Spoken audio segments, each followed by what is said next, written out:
Okay, so I feel like they're going to extend my job. I feel like they will extend my probation because I don't take shit from coworkers. It's horrid. Hi, everybody on YouTube. So I'm just live streaming on YouTube as well. Oh, this is the horrible camera angle. I guess we'll just cope with that for today. You're very welcome, 1212. So yeah, if you are being bullied because of something like a protected characteristic, like your gender, your race, your religion, your age, the fact that you're married, things like that, then bullying because of a protected characteristic is one of the 6 types of discrimination. It's called harassment. Harassment isn't just sexual harassment, it's also bullying because of a protected characteristic. I actually wrote a whole huge guide on the different times that bullying can be illegal, because bullying in itself is not like a legal term. You know, you don't take anyone to tribunal for bullying, but you can take them to tribunal because you have been harassed, because you have been victimized, because you were receiving a detriment because of whistleblowing. So if you want to know, let me find the link.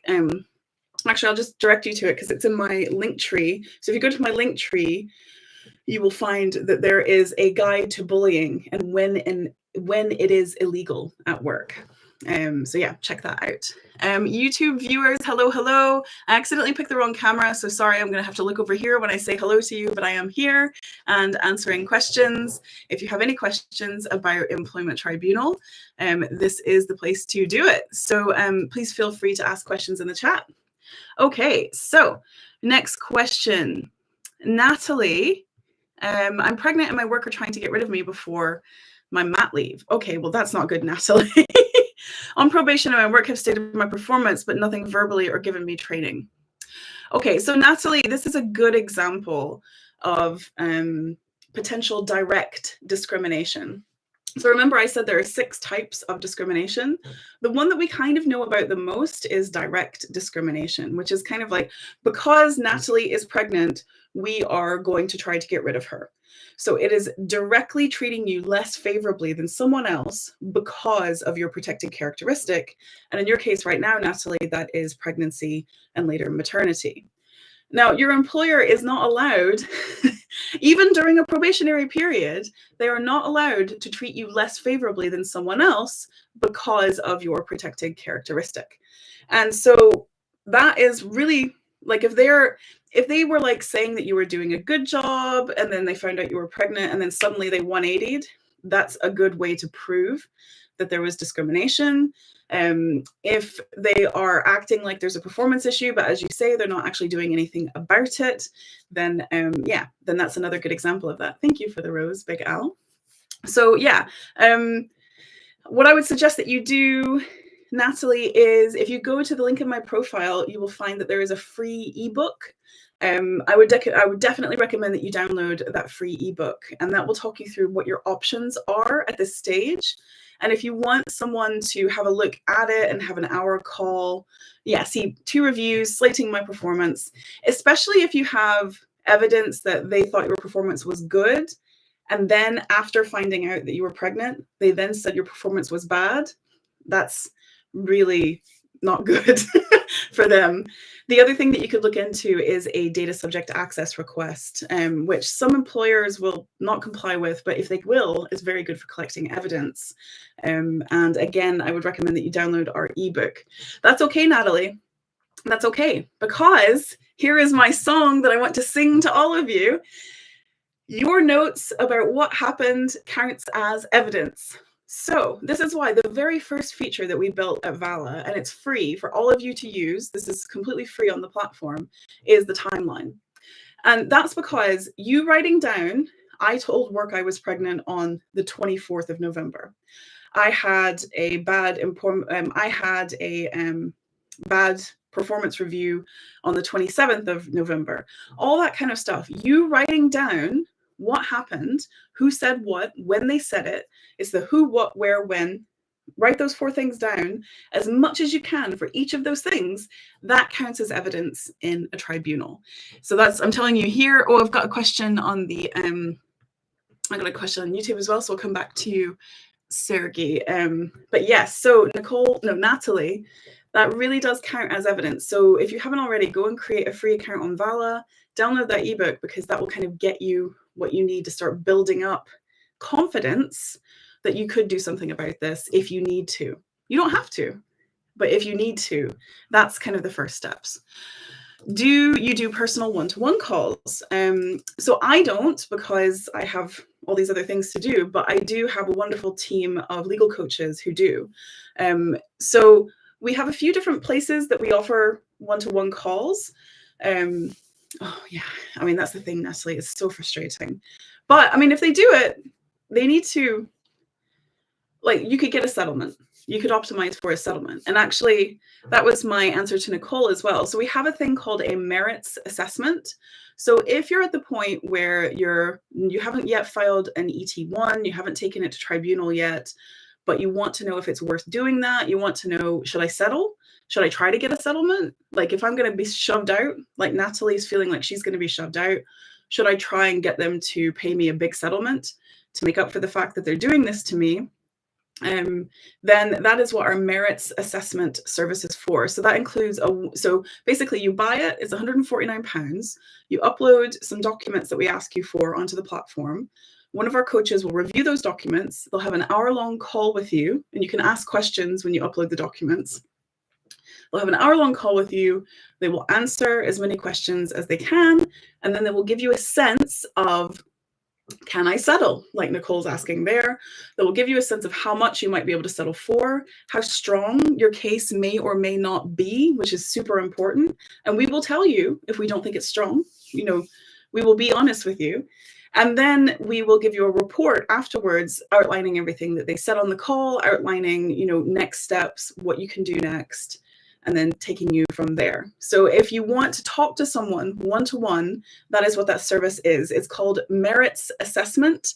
Now, the link is in my bio on both TikTok and YouTube, or you can just go to the Vala homepage, and if you scroll down, you'll see Merits Assessment.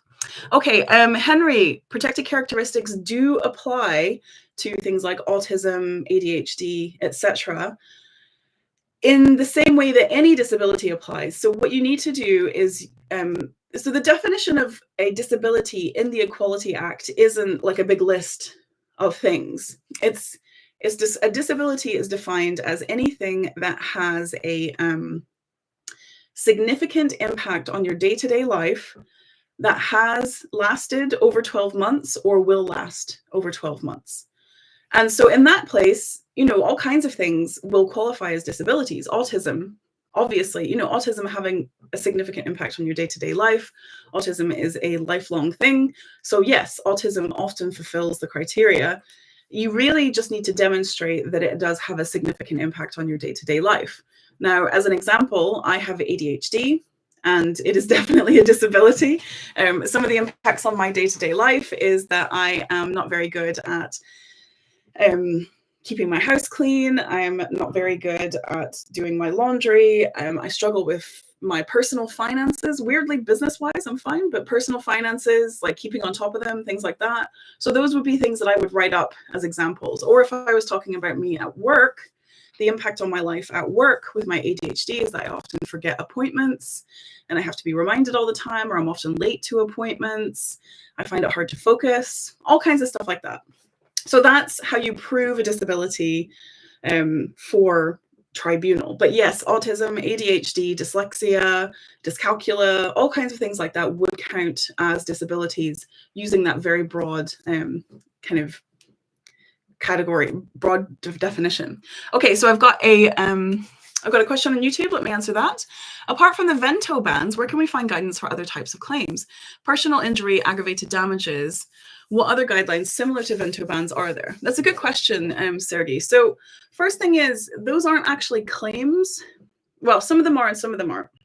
So we have a list in the Vala platform. If you create a free account on vala.uk and then you go to My Case, you'll see a section called My Claims. And that we list a lot of the major claims that you can make in employment tribunal.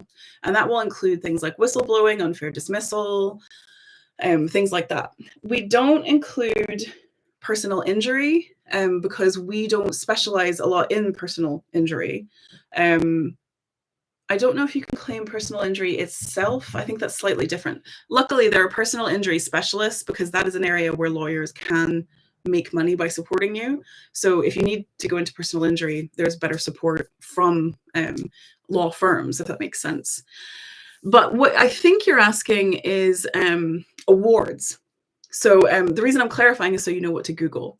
So I think what you're talking about is, other than vento bans, what other types of awards or compensation might I get for my claim of maybe direct discrimination, whistleblowing, things like that. So there is aggravated damages. I've done a little bit on aggravated damages, but the word that I would, what I would suggest that you do for aggravated damages is look at the word high-handed, the phrase high-handed in employment tribunal decisions. High-handed is the phrase that I often see when it comes to aggravated damages. And aggravated damages only really apply when the employer has really treated you in a way that they are showing they're not only doing the illegal thing, but they're showing you that they don't give a shit about it. They don't care that they're doing it. They're going to rub your face in it. They're going to behave in a high-handed way. So that is what I would Google if I was looking for aggravated damages. Beyond that, it's a good question. What other potential awards could I get, or should I be looking for with different things? I don't know. I don't have a full list for you, actually. So I will come back to you on that one, Sergey. That's a great question. And do you recommend I should read the ET3 or just focus on my defense lines? So this is a good question for everybody. Marcy has an ET3 question as well. So first of all, for people who don't know, the ET3 is the employer's response to your ET1. And it should come 28 days after the employer has been notified about it. The problem is you don't know when the employer officially has been notified about it, and you don't know exactly when it arrives, because the tribunal might have it, but might not have passed it along to you yet. So in Marcy's case, yes, I would contact them. Now that you're past the 28 days, I would contact them and say, do you have it? And if not, I wouldn't jump the gun immediately, because that does tend to annoy the tribunal if you just go straight for a Rule 21 judgment asking for a strikeout because the employer is late. The tribunal does not hold employers to ridiculously tight deadlines in the tribunal, in our experience. Whether or not they should is a horse of a different color, but traditionally we don't see them doing it. So yes, so with the response to the ET3, or what do I do with the ET3? Yes, I would read it, but I will warn you, and I'm sure you've seen this warning before, which is why you're asking the question. It is difficult to read. It will be an outright denial of everything that you have said. It will paint you as a crazy person who is vexatious and making it all up, and it will just completely try and destroy every argument or statement that you've made. But you do need to read it. You do need to read it. It's very important to read it, and you don't need to do. Well, there's two reasons why you need to read it. One is you need to prepare for you need to figure out what they're lying about, what they're misrepresenting, and all that stuff, so that you can get ready for understanding what witnesses do I need to call. Yeah, ZLA is saying, I read the first 3 lines and then I stopped. Of course you did. It's awful. But it's important to read, because you need to know when you get to your preliminary hearing, they are going to ask, who are you going to call as your witnesses? And if you don't know what's in there, you don't know which witnesses to call. If you're going to call witnesses, you don't have to. Also, another thing that's going to happen at the preliminary hearing is something called the list of issues. You're going to decide the list of issues that have to be resolved. So that is critical. It's absolutely critical. And it's one of the things that someone else earlier asked about, the case management agenda, and Big Al is asking for help filling out the case management agenda. So I've put some videos on TikTok and YouTube about the case management agenda and the list of issues. The list of issues is critical, and you do need to read the ET3 to help write it, because that is the list of questions that the judge is going to ask themselves to decide whether or not you win or you lose. And so let's say, for example, that let's use the example of someone being pregnant, and the employer said, we had no idea that she was pregnant, and therefore we couldn't have discriminated against her. Now, if the whole thing hinges on them denying that, then one of the key questions that should be in the list of issues is, did the employer know that X was pregnant, and when did they know that X was pregnant? And so and you'll see these in the tribunal judgments. If you go and read on the Employment Tribunal Decisions website, if you read those, you'll see people saying, you'll see the judge working through questions. And these are the questions that I'm talking about, the list of issues. You determine them in the preliminary hearing. So you want to make sure that question is in the preliminary hearing.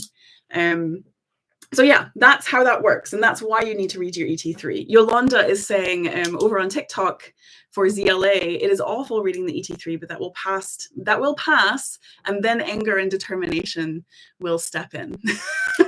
So yeah, Yolanda's cheering you on over on the TikTok side, ZLA. And ZLA said, I've been following your channel for a year now. My case has been going that long, and I still haven't had a court date yet. Honestly, the delays in the tribunal system are outrageous at the moment, which is why a lot of people end up settling. Therefore, I'm going to come back to a question that I saw over here. Nicole says, can I settle? I'm pregnant and my role is extremely stressful. I has raised this as an informal grievance. Right. So, Nicole, so there's a few angles here. One is, I'm not very familiar on the duty of care that an employer has to someone who is pregnant. There could be a health and safety angle to your request that your employer would need to look into. I'm not an expert on health and safety stuff, but that is worth Googling, health and safety for pregnancy.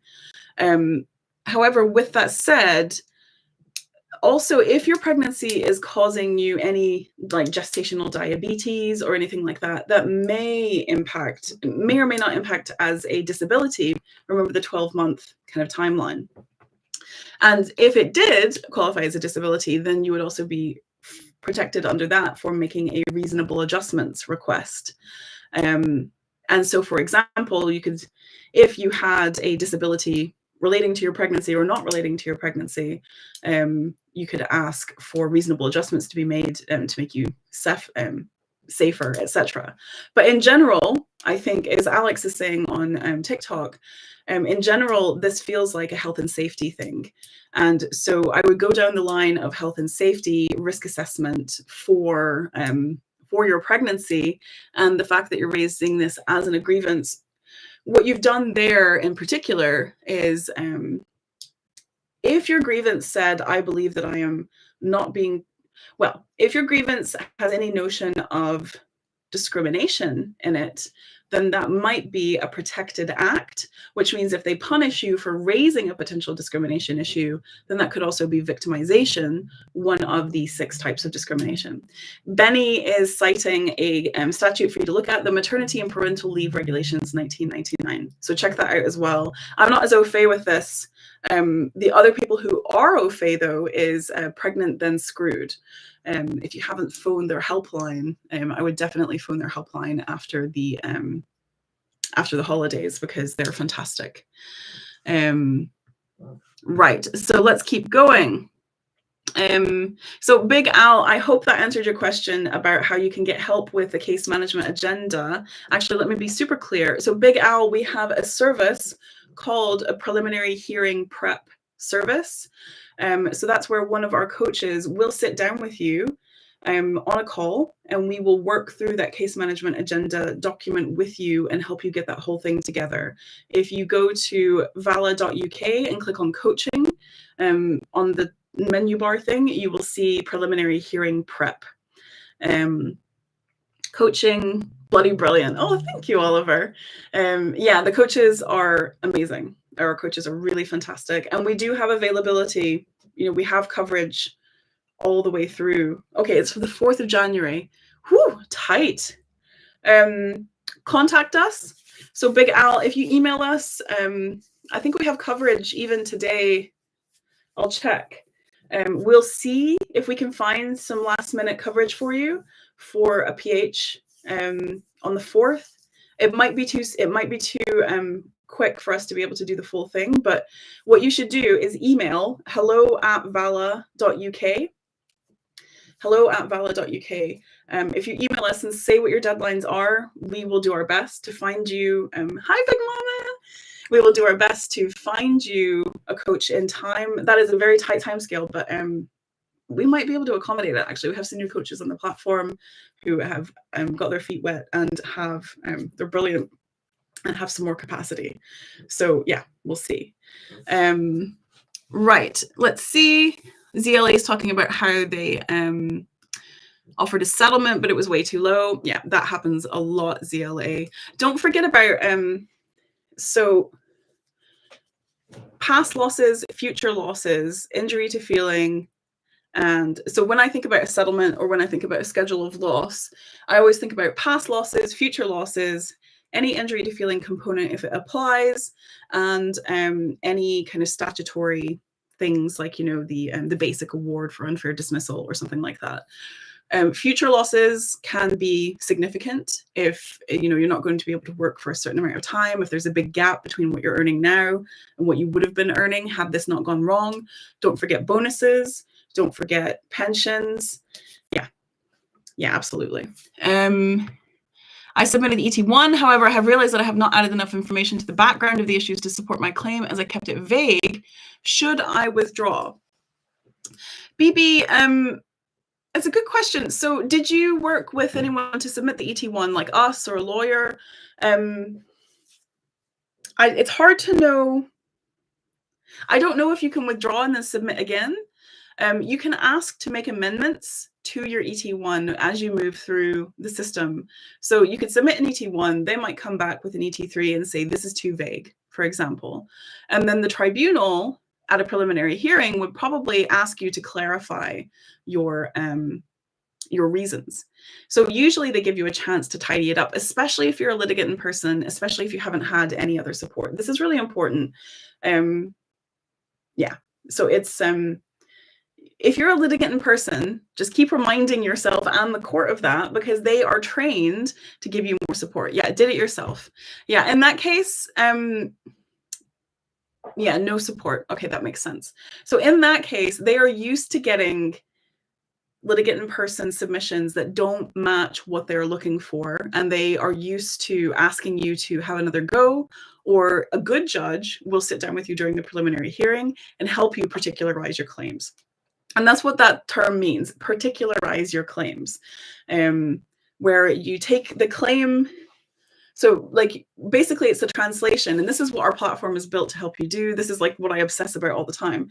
How do you take what happened to you and turn it into the legal claim with the legal language? So how do you take I was treated unfairly and turn it into whistleblowing detriment on these dates? And so if you go to our website, vala.uk, you create a free account, you'll see a My Claims section, and that's us trying to help you figure out what those claims could be. And our merits assessment service is actually the human version of that, where we help you figure out if you have claims, what those specific claims are and how strong they might be. So that's what they're going to be looking for in the next step, but you should get an opportunity to particularize your claims. You can either use an application to amend, or what I would do is I would wait for the preliminary hearing. I would wait for them to tell you what's wrong and then ask for the opportunity to fix it. And if you want some support, we have a preliminary hearing prep support package, or you can just get like 3 hours of coaching time, and we can kind of walk you through that. Okay, so let's go back and ask some more questions over here. I'm not going to stay too long. I just remembered I have like a, okay, give me just a second, because I have a pie in the oven that I forgot to turn the oven off. So I'm just going to shout down to my husband. 1 second. Honey, will you turn off the oven? Okay, we've done that. Right. This is how chaotic. I literally just sat down and was just like, is there a price list? I was just like, I'm gonna go live. And then I forgot that I had a pie in the oven. Is there a price list on the website? Yes. Yes. Yes, there is kind of. one of them, so if you go to, sorry, I got distracted by the pie. Oh, Happy New Year to you too. So if you go to valid.uk and you click on documents or products, you'll see our templates. But if you go to coaching, you will see our different coaching products, and that has prices there as well. I can give you a quick rundown. So our merits assessment service is the top product that people buy. That's £149. That's the 1 hour call with a coach plus the report at the end after you've uploaded your documents and they've reviewed them. Then we have preliminary hearing prep. There's two prices for that because it's either whether or not you're going for a case management agenda or for a substantive hearing, which is more complex. That starts at 225, and that's about 3 hours of time of a coach with back and forth and helping you get that case management agenda filled in. And then we just sell hours of tribunal coaching time. And that's cheaper depending on how many hours you buy. It goes from £75 an hour to £60 an hour, depending on if you buy 3, 6, or 9 hours. So those are our main products in terms of coaching. Our documents, the ET1 is the big template that most people buy. That's £96, and that's for the particulars of claim section. We walk you through a like a claim builder, and then we do a review. We generate the document for you, and then you can click a button and we review the document and then send it back. Right, so that's a quick summary of all of that's a quick summary of the services that we have. Right, so it looks like Big Mama's got some stuff going on, so I'm going to scroll up and see if I can get caught up on what's happening with her. Good to see Yolanda is here as well. Right. So one of my grievance decision, I asked for an extra 10 days to get legal advice and they refused it. Okay, that's not a good look on them. Did they offer a settlement? Law states 10 days to accept offer. They have said I have 5 days end of. It's not their final offer. Don't accept that. Okay, yeah, I would agree. They're playing hardball. Yes, I agree, Benny. They were trying to get rid of me. They asked me to write what I do all day. Oh my goodness, poor Big Mama. I'm so sorry. They said I make problems at work by reporting things. They said they have more important things to do. My God, Big Mama. They have told me this in mediation meetings, said I'm not allowed to use this in a legal way. Oh my goodness. Right, I'm just reading through. Okay, so I didn't have enough time to get legal advice for an extra 10 days, and they said no. Okay, so there's a few things I want you to know about Big Mama. One of them is, so can you remind me, Big Mama, are you in ACAS early conciliation? Are you just at the grievance stage? Have you started ACAS early conciliation for your issue? And yeah, have you done that? Because that's one thing. The other thing is, so it sounds like this mediation meeting thing. No, ZLA, a 300-page bundle is not too big. They might say it, but I've seen 600, 900-page bundles. So I think you're fine. So Big Mama, if you're going to negotiate with an employee as an employer about a settlement, what you want to enter into is something called a without prejudice conversation. And that's, I think, what they're trying to say when they say you can't use it legally. It's called a protected conversation because the idea is that both of you can take your who's at fault hats off legally and say, you know what, like imagine a good without prejudice protected conversation is, say the employer did wrong and the employer comes in and says, look, we screwed this up. We want to make it right. Let's not take this to tribunal. Let's pay you this amount of money. You go, we'll give you a good reference. We'll give you a settlement. And that's the end of it. Like that is what they're designed for somebody to admit fault or maybe admit some parts of fault in a protected way that can't be used against them later in tribunal. So that's the goal, and with the aim of settlement. But you can't just whack without prejudice on top of anything and for it to be protected. So you can't, for example, bully someone or intimidate or threaten them within a without prejudice conversation and just expect that to continue to be protected. There is a term that I always forget, and there's always somebody who reminds me in the comments. It will come to me, which is basically abuse of without prejudice. So if they are negotiating with you, first of all, if they're negotiating with you and they are not, let's just see, if they're negotiating with you and they're not saying without prejudice or writing without prejudice down, then they've really screwed up, because that is admissible, that you can use that as evidence. So if they're not actually writing down without prejudice on anything written, or if they're not saying without prejudice, or this is a without prejudice or protected conversation and things like that, then use it, because they don't know what they're doing.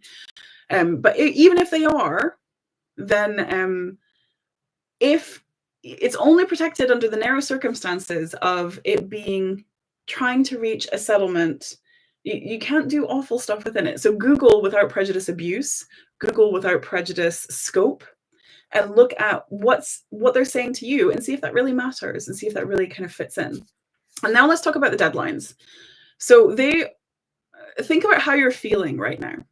You're feeling like they have put you. Am I understanding that a without prejudice conversation must be as an outcome of a dispute?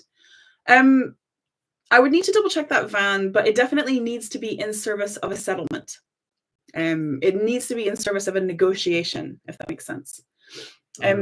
So, Big Mama, think about the way that you're feeling right now. You're up against a hard deadline. You feel like this offer is going to disappear if you don't take it, but you don't think you have enough time. You asked for a delay in order to get legal advice, and they said no. Yeah, you feel horrible. This process is designed to make you feel that way. This hard deadline, this saying no, this telling you everything that's wrong with you, that's exactly the way that they want you to feel right now. And even if I can't change anything else for you, knowing that that is the way that this process is designed to make you feel does give you power, because it's trying to make you act quickly, and it's trying to optimize for you doing what they want you to do and absolutely nothing else. So you did exactly the right thing by asking for more time to get legal advice. I don't know the specifics of this, but it is not going to be a good look for the employer if this gets to tribunal and the tribunal finds out that they wouldn't give you 10 days to go and get legal advice. Like, it's not going to be a good look at all. Because the whole point of all of this, like, when you get to tribunal, and that's the judge deciding for real if something really was legal or not, right? And the way that they decide that is they say, were people acting in good faith all the way through this process? Were they really trying to resolve this issue? Did they follow the basic principles of the rules about how to negotiate and things like that? And an employer saying no to time for legal advice for just 10 days, that is not an unreasonable request that you have made, and it is unreasonable that they have said no. So I can't guarantee you that that means that the whole conversation is illegal or something like that, but I can tell you that it's not going to be a good look if this goes any further. And that, again, should reassure you. That should reassure you that you're not in the wrong for asking for this extra time, that they are potentially in the wrong for saying no, and that you don't have to do everything that they say exactly at the same time that they want you to do it. So I would go ahead and get the time to get some legal advice and maybe just notify them, you know what, you've asked me, my understanding is that it's very important for me to take legal advice. The other thing is, Big Mama, sorry, I'm ranting. I'm sorry, everyone, I'm ranting. This is such bullshit, right? Like, they gaslight us into thinking, that they know everything. Right. So this is the other thing, Big Mama. If they are negotiating a settlement with you without ACAS involved, and you haven't mentioned ACAS, so let's assume ACAS aren't involved yet, the settlement agreement isn't even legal until you get a lawyer to sign it off and review it with you, because the only way that a settlement agreement is legal outside of ACAS early conciliation is if a solicitor gets involved. And typically, it's the employer that pays the solicitor to give you the legal advice. So often it's like an extra 500, 300 pounds, something like that, in the settlement agreement to pay for the legal advice. So what the hell are they talking about? Like, unless you have ACAS, unless they're planning to settle through an ACAS COT 3, which can only have happened if you started ACAS early conciliation, unless that's what they're planning to do, like their settlement offer isn't even legal unless you have taken legal advice. So that might be the next question. So Big Mama, let's actually go there, because I'm just, sorry, you can tell I'm getting really het up about this. This is really pissing me off, because they're frightening the shit out of you, and it's Christmas, and it's like, oh, yeah, I would totally agree with Benny. File with ACAS if you haven't already, so that you have the legal leverage still in place to be able to take this further if you need to. And if you don't know what I mean about legal leverage, my ebook, the free ebook in my profile, will explain that. But my big question, Big Mama, is, have you filed ACAS early conciliation yet? Because if you haven't, well, tell me if you have filed for early conciliation yet, and then we'll go from there. No, you haven't. Okay. So in that case, what I would do, if I was to go back to you, if I was to go back to my employer, if I was you, is I would go back and say, in order for any settlement agreement between us to be legal, it would require me to have taken legal advice. My understanding is that typically the employer pays for that legal advice. I would like that legal advice now, please. Can you confirm that you're willing to take a spend of £300, £500 for a lawyer to review the offer that you have made me? So that's what I would say. That's because that settlement agreement that they are trying to negotiate with you will not be legal unless a solicitor looks at it. And so for you to say, where's my solicitor? I need to get a solicitor. Now's a good time, is a perfectly reasonable thing for you to request. Because it is very standard, very normal for the employer to pay for the legal advice to get it done quickly. And it's typically, if you're in London, I would ask for £500. If you're in the rest of the country, up to £500. Maybe £300 to £500 is what I would typically ask for, because you need a couple hours of a solicitor's time at minimum to help you to review the document, to stamp it and make it legal. Benny found the case law in Employment Appeal Tribunal. The last time 10 days was not given, the judge awarded the claimant 6 figures. Benny, that is awesome. Okay. Oh, Carrie, I'm so pleased to hear that. Carrie says, I just saw you online, wanted to say hi and tell people that there is life outside of a toxic workplace. I left mine and now in a brilliant job. There's a ray of hope for everybody there. Oh my goodness. Right. Okay, I'm going to go soon because the pie and the oven and all that kind of stuff. You do a good job. Oh, thank you, Patrick. So Beauty Queen, my colleague and I filed a grievance appeal last week. Can we still contact ACAS if we lose? Not only can you still contact ACAS if you lose, but in fact, Beauty Queen, that is the next step. So if you lose and you still think that it was unfair, ACAS is the next step, and make sure to do it within 3 months minus 1 day of the bad thing happening, the original bad thing happening. And if you want some more details, I have a free ebook, and the link is in my profile, and that will explain the kind of steps. The other thing that's in the ebook, I think I mentioned it in the ebook, but it's also on my link tree. You'll see like a PDF of a map, and that will show you the next steps. But yes, absolutely the right thing to do next is ACAS appeal.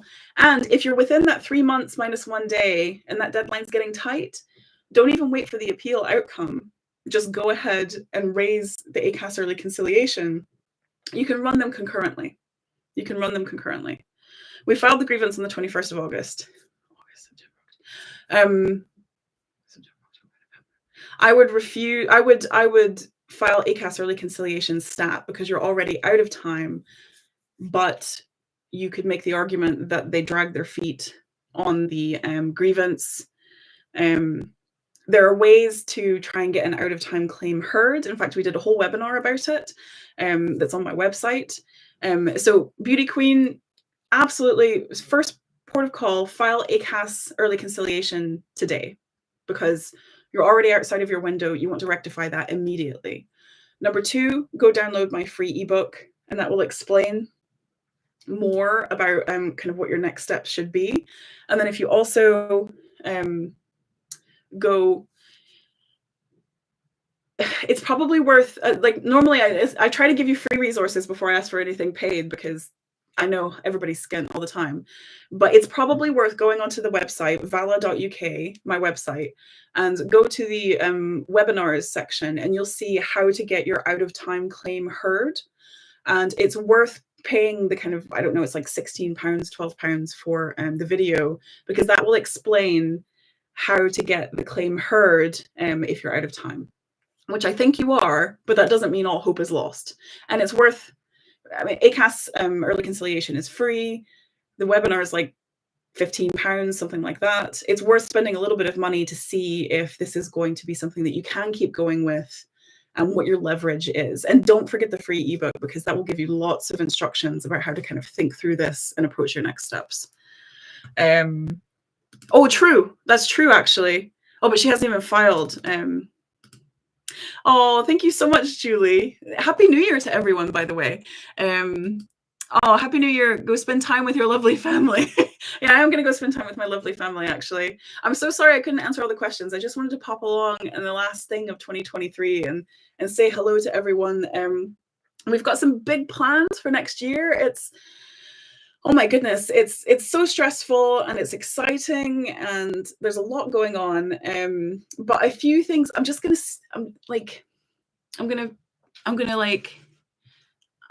whisper.